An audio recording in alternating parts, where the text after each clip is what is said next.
Oke, aku lanjut. Pada prinsipnya situasi kondisi belajar di rumah hampir sama ya. Ada perbedaan sedikit mungkin tadi yang aku sampaikan dari bagaimana anak-anak mempertanggungjawabkan kegiatan belajar di rumah kepada guru. Tidak dalam bentuk mengumpulkan jawaban-jawaban, tapi dalam bentuk penilaian dan evaluasi diri masing-masing ya.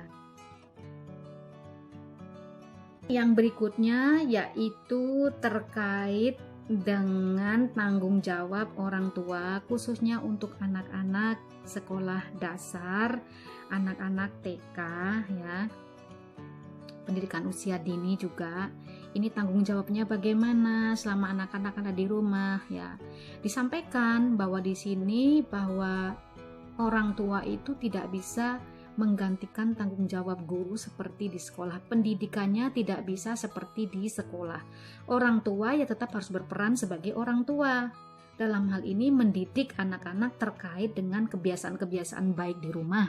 Melalui misalnya nih permainan ya, termasuk adanya jadwal harian dari orang tua. Jadi tages ablaf itu artinya bahwa apa yang dilakukan anak-anak mulai bangun tidur sampai tidur lagi itu harus dipatuhi oleh anak-anak. Jadi intinya membangun karakter seperti itu, membentuk kepribadian, bagaimana anak-anak bertanggung jawab, menjadi disiplin ya, bisa diajak bicara, bisa jujur. Ini himbauan untuk orang tua di rumah. Jadi orang tua tidak akan bisa menggantikan tugas guru karena orang tua bukan guru, dan tidak semua orang tua memiliki kemampuan pedagogis yang bagus dalam hal ini adalah mendidik di sekolah seperti di sekolah gitu. Jadi artinya bahwa orang tua juga tidak dibebani dengan pikiran yang begitu banyak gitu. Di sini tanggung jawab orang tua ya sebagai orang tua gitu. Termasuk misalnya ini mungkin membacakan cerita, bagaimana membuat anak gemar membaca ya, bermain bersama. Kemudian bagaimana anak-anak menjaga kebersihan, ikut bertanggung jawab di rumah, seperti ini. Ini lebih seperti itu peran orang tua di rumah. Nah kalau ada masalah gimana? Ya itu menjadi evaluasi. Ya inilah fungsinya komunikasi antara orang tua dengan guru. Ya seperti itu teman-teman kalau di Jerman.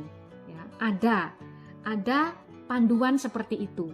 Ada himbauan seperti itu, ada petunjuk seperti itu, apa yang bisa dilakukan oleh orang tua ketika anak-anak belajar di rumah. Nah ini bermanfaat kan, sehingga orang tua juga tidak stres ketika anaknya sambat pada orang tua. Ya kalau emang nggak bisa ya jangan dipaksakan, karena memang anaknya mampunya segitu. Inilah yang menjadi permasalahan bersama yang harus dipecahkan bersama gitu, dan perlu dikomunikasikan apa permasalahannya, mengapa, kemudian bagaimana kita bersama-sama bisa membantu memecahkan masalah ini. Ini bagus kan seperti ini sehingga tidak semua stres, anaknya stres, orang tuanya stres, kemudian larinya ke KPAI. Nah ini juga kan kasihan juga gurunya ketika harus dibenturkan semacam ini ya. Guru sudah berat tugasnya. Nah ini juga hal yang sangat bagus sebenarnya ya. Sehingga ada tanggung jawab bersama, ketika ada masalah diputuskan bersama. Oke, apa berikutnya? Teman-teman, seperti aku bilang tadi bahwa tanggung jawab pendidikan kalau di Jerman itu tanggung jawab bersama, terintegrasi antar berbagai pihak, stakeholder yang memiliki kepedulian kepada pendidikan dan berkepentingan dalam bidang pendidikan. Salah satu di sini adalah persatuan guru. Jadi di sini pemimpin persatuan guru itu juga memberikan kontribusi dalam kegiatan belajar di rumah selama sekolah tutup. Nah, di Indonesia juga ada kan organisasi guru gitu ya. Ada pimpinannya kalau nggak salah tuh PGRI, Persatuan Guru Republik Indonesia gitu. Nah, kalau kita lihat PGRI itu lebih banyak memperjuangkan nasib guru gitu ya di Indonesia kalau aku lihat ya. Maaf mungkin ada muatan politis juga, kita nggak tahu. Sorry. Nah, pimpinan organisasi guru ini memberikan masukan khususnya untuk orang tua. Yang pertama, ada baiknya kalau orang tua membuat kesepakatan dengan anak tentang kegiatan harian di rumah.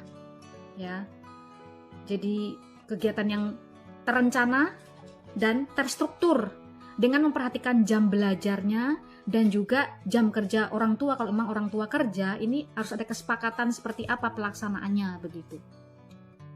Ini yang menarik menurut aku ya. Jadi benar-benar guru sangat terbantu. Tidak hanya guru yang berbicara, bersuara, tetapi di sini ada pihak lain ya yang memberikan kepedulian dalam hal menghimbau kepada orang tua. Himbauan kepada orang tua berikutnya untuk mengontrol penggunaan komputer ya, atau media komunikasi online gitu ya. Kapan menggunakannya untuk belajar, kapan menggunakannya untuk bermain. Ini harus ada kesepakatan juga, dibuat kesepakatan dengan anak seperti ini. Jadi anak tahu gitu. Dan benar-benar bertanggung jawab ketika mereka menggunakan media komunikasi yang ada jaringan internetnya seperti ini, atau mungkin tanpa jaringan internet seperti game misalnya gitu juga bisa ya. Jadi ini dibuat kesepakatan antara anak dengan orang tua sehingga ada aturan yang jelas seperti itu ya. Berikutnya adalah menghimbau orang tua untuk menghindari kegiatan belajar untuk anak di rumah yang membosankan dengan metode yang membosankan, khususnya buat anak-anak kecil, anak-anak SD nih ya. Hindari kegiatan-kegiatan yang sifatnya membosankan. Ada tugas dari guru, kemudian ditungguin pokoknya seperti ini, seperti ini, seperti ini. Membosankan, duduk di kursi, di meja, begitu ditungguin. Nah ini dihimbau untuk dihindari. Lebih baik melalui cara-cara yang lain seperti bermain, ya, melalui permainan, ya, seperti itu. Jadi, nah dalam hal ini juga orang tua artinya dituntut untuk kreatif juga ya di rumah gitu. Bukan dalam hal berpikir tentang materinya ya, jadi isi dari materi, tapi berpikirnya strateginya seperti apa. Nah sekarang kan banyak ya informasi ataupun apa ya istilahnya ya, berbagai macam teknik permainan untuk anak-anak ya. Bermain sambil belajar tuh banyak sekali yang bisa kita peroleh secara gratis di internet. Nah ini juga sangat membantu. Nah ini juga yang dihimbau oleh pemimpin organisasi guru di Jerman kepada orang tua, sehingga anak tidak merasa jenuh untuk belajar di rumah. Dan yang lainnya juga adalah bahwa orang tua ini yang untuk anak-anaknya masih kecil ini dihimbau juga untuk memberikan semangat buat anaknya. Mengingat sekarang pandemi corona ini kan pasti juga sampai ke telinga anak-anak ya. Nah ini dihimbau orang tua untuk bisa memberikan rasa nyaman ya, rasa tenang kepada anak-anak sehingga mereka tidak ada ketakutan sama sekali, apalagi dengan beredarnya hoax di mana-mana. Nah yang perlu mereka perhatikan juga adalah bahwa mereka harus bertanggung jawab untuk ikut menjaga agar corona tidak mewabah, yaitu dengan menjaga kebersihan diri ya. Ini dan memberikan pemahaman bahwa corona itu untuk menghentikan penyebarnya virus corona itu menjadi tanggung jawab bersama, dan anak-anak diberikan pemahaman seperti itu bahwa mereka juga bagian dari masyarakat yang ikut bertanggung jawab terhadap pencegahan virus corona, mulai dari diri sendiri dan juga dari lingkungan mereka. Nah ini lebih kepada hal yang sifatnya praktis ya, bagaimana penerapan di lapangan, bukan di atas kertas. Dari apa yang aku sampaikan, aku akan sedikit mengambil kesimpulan. Yang pertama yaitu bahwasannya keberhasilan pendidikan tidak bisa hanya dipasrahkan, diletakkan kepada pundak guru ya, tidak bisa hanya diserahkan kepada guru, tapi ini menjadi tanggung jawab bersama antara guru, siswa, orang tua, dan juga pihak-pihak terkait yang memiliki kepedulian terhadap pendidikan ya.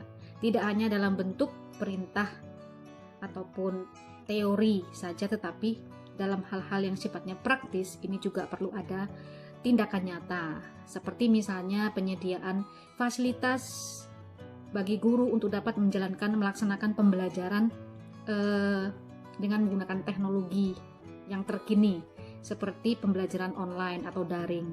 Ini guru tidak bisa mengadakan sendiri tanpa adanya bantuan dari pemerintah dan juga pihak-pihak yang bertanggung jawab termasuk sekolah ya di sini. Kemudian yang kedua, bahwa pendidikan itu hal yang sangat kompleks. Tidak hanya sekedar hal yang bersifat pengetahuan, tetapi lebih kepada di sini pembangunan karakter, ya. Jadi termasuk belajar di rumah ini bukan sekedar membuat anak sibuk kemudian mengerjakan tugas-tugas dalam rangka mencapai target di sini supaya anak nanti mendapatkan nilai bagus, bisa mengerjakan ujian, tugas dan sebagainya. Lebih daripada itu, bahwa belajar di rumah ini adalah proses di mana anak mengalami belajar yang mengintegrasikan berbagai kompetensi, kemampuan, kapasitas yang dia miliki, ya, dalam rangka membangun karakter, kepribadian.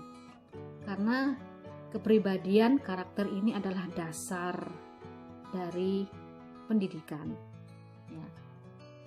Kalau karakternya udah terbentuk nih, tanggung jawab, disiplin, dewasa, terbuka, berani berbicara, berani menyampaikan kekurangan, berani menyampaikan pendapat, ya.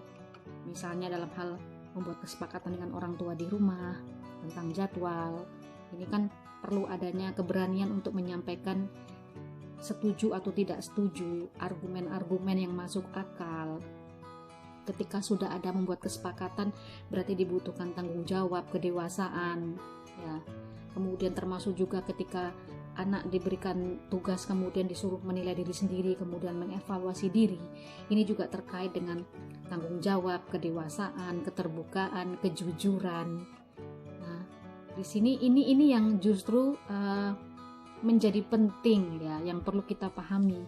Jadi ketika karakter kepribadian sudah terbentuk, maka untuk selanjutnya dalam kondisi-kondisi yang lain ini bukan hal yang menjadi permasalahan lagi. Bukan sebaliknya, ketika belajar di rumah ini membuat anak belum sudah a priori memiliki pikiran yang negatif, sudah alergi, ya, kemudian merasa tertekan, merasa stres, tidak menyenangkan sama sekali. Ini justru yang tidak diharapkan tentu saja. Nah, belajar dari apa yang ada di Jerman ini menurut aku ini satu hal yang mungkin bisa dijadikan referensi, ya, pengayaan hal baru buat teman-teman yang ada di tempat lain, begitu ya. Dan menurut aku ini juga hal sangat bagus ketika mengajak anak untuk memberikan kesadaran kepada anak bertanggung jawab terhadap apa yang menjadi keprihatinan pemerintah di sini melalui kegiatan-kegiatan yang sifatnya praktis, bukan sekedar pengetahuan untuk mengetahui corona dan sebagainya, memberikan informasi bukan sekedar, tapi dimulai dari diri sendiri dengan membiasakan hidup bersih, kemudian bertanggung jawab untuk tidak ikut-ikutan beramai-ramai, ya, berkumpul-kumpul, ya. Ini hal yang sangat praktis yang mudah untuk dilakukan sebenarnya. Ya teman-teman, sampai di situ dulu. Semoga apa yang aku sampaikan ini bermanfaat dan juga bisa menambah wawasan buat teman-teman semuanya. Barangkali teman-teman ada masukan, ada informasi lain, ataupun adapun ide-ide, teman-teman bisa menuliskan pada kolom komentar. Oke teman-teman, terima kasih, tetap semangat. Mari kita saling bahu-membahu membantu pemerintah mengatasi krisis corona dan tetap menjaga imunitas kita melalui makanan yang sehat, berpikiran positif. Oke, selamat beraktivitas. Cheers.